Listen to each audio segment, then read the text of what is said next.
Groupe le ventre, les épaules et le dos. Allumé, la lampe s'est allumée, tu marques le point. Détail, mais il y a 3 tireurs dans chaque équipe avec un. Et vous allez voir que le remplaçant a un rôle aussi très actif au-delà. C'est peut-être le plus endurant que l'on. Là, ils sont tous endurants, mais en tout cas, un finisseur, il a besoin. Puisqu'on vous montrera assez rapidement en faveur de la délégation russe. Cette équipe de France donc éliminée. Et voilà. J'espère qu'on va bien le voir au ralenti quand il repart en attaque. Il y a eu une interception. Daniele Garozzo, vous parliez il y a quelques instants. Un Picario. Et la superbe flèche en coup lancé. Le coup lancé, on se sert. Ça faisait mal aux cannes, comme on dit. Les Italiens, pas rentrer dans un combat de boxe. On a tendance à se bien. Et puis nous aussi, on a appris à les agacer aussi. Davola, il est touché. Avola au moment de gros petit déjeuner et ensuite on mange. Ouais. Mais après, ça nous empêche. C'était la corvée. C'était l'horreur. Ouais. Vous allez voir, il a bloqué en bas. Ouais, super parade et ensuite riposte.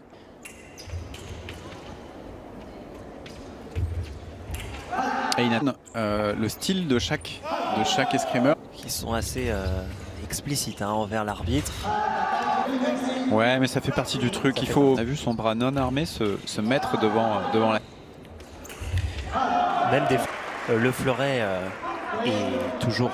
Ils le font ça parce que ils pourraient le faire eux-mêmes. L'arbitre ne pourra pas...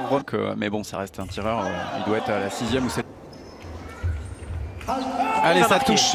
Essayer d'influencer l'arbitre pour qu'il aille à la vidéo pour voir s'il n'y a pas une faute. Protégé. Non. Surtout que Garozzo n'est pas forcément... Voilà.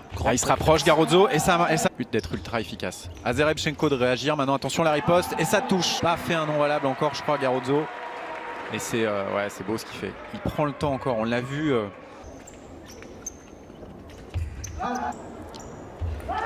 Allez, l'attaque de Garozzo. Ah, oh, magnifique. Regardez, parade de carte pour le coup. Parade de carte parce qu'il est venu de soi, ça fait vraiment bizarre.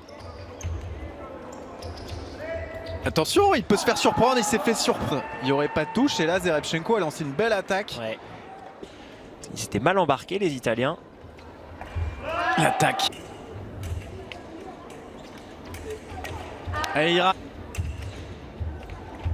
il surprend là dans ce 7e relais. Allez, ça fait du bien. Dans le sport moderne, il ne faut pas oublier. Et c'est l'attaque, je vais taper la lame de mon adversaire et riposter. Vous allez voir, il y a une. Bon là c'est la dernière, mais avant il y en a eu 2. Donc tout de suite, prêt. Et non, ça c'est... Il est paré en sixte et je vais expliquer pourquoi. Bon, et puis chacun est responsable de son match. Bien fini son action. Cette grande finale 30-30 et sur la préparation. Ouais, bonne réaction de Safin là. Et allez, ça touche direct là pour le... Elle remet en garde. Ce qui est plutôt sage des vainqueurs. Et donc ça vient décorer les différentes salles. Voilà. Prendre Cassara en se précipitant. Ouais. Et Cassara qui trouve une belle parade de cartes parce qu'il a défendu. C'est celui qui va vers l'avant qui a la responsabilité d'éviter son adversaire. Allez, Cassara ça touche. Les Français, si vous nous rejoignez, ont terminé 5e. Et regardez. Et la riposte. À 34 dans cette finale. Avant de retrouver immense serré. Nous sommes en compagnie du champion du monde. C'est pareil, la riposte, elle va arriver et elle touche. Alors apparemment l'arbitre en a jugé autrement.